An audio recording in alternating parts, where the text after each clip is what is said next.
আসসালামু আলাইকুম। দুই ম্যাচের টেস্ট সিরিজের প্রথম টেস্ট ম্যাচে আজকে টসে জিতে বল করার সিদ্ধান্ত নেয় বাংলাদেশের অধিনায়ক Mehedi Hasan Miraz. Sir Vivian Richards স্টেডিয়ামে শুরুতে বল হাতে বাংলাদেশকে ব্রেক থ্রো এনে দেন পেসার তাসকিন আহমেদ। ওয়েস্ট ইন্ডিজের দলীয় ২৫ রানে ওপেনার ক্রেগ ব্রাথওয়েটকে এলবিডব্লিউর ফাঁদে ফেলেন তাসকিন। নিজের পরের ওভারেই ওয়ান ডাউনে ব্যাট করতে নামা কেচি কার্টিকে শিকার করেন তাসকিন। এরপর সাবধানের সাথেই ব্যাট করতে থাকে ওয়েস্ট ইন্ডিজের দুই ব্যাটার মিকাইল লুই ও কাভেম হোজ। কাভিম হজ দলীয় ৮৪ রানে রান আউটের শিকার হলে ভাঙে ৪৯ রানের জুটি।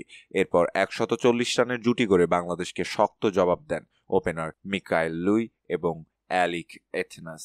তবে দুজনেই হয়েছেন সেঞ্চুরি বঞ্চিত। দিনের শেষ সেশনে মিকাইল লুইকে শিকার করে বাংলাদেশকে ব্রেক থ্রো এনে দেন বাংলাদেশেরই অধিনায়ক মেহেদী হাসান মিরাজ।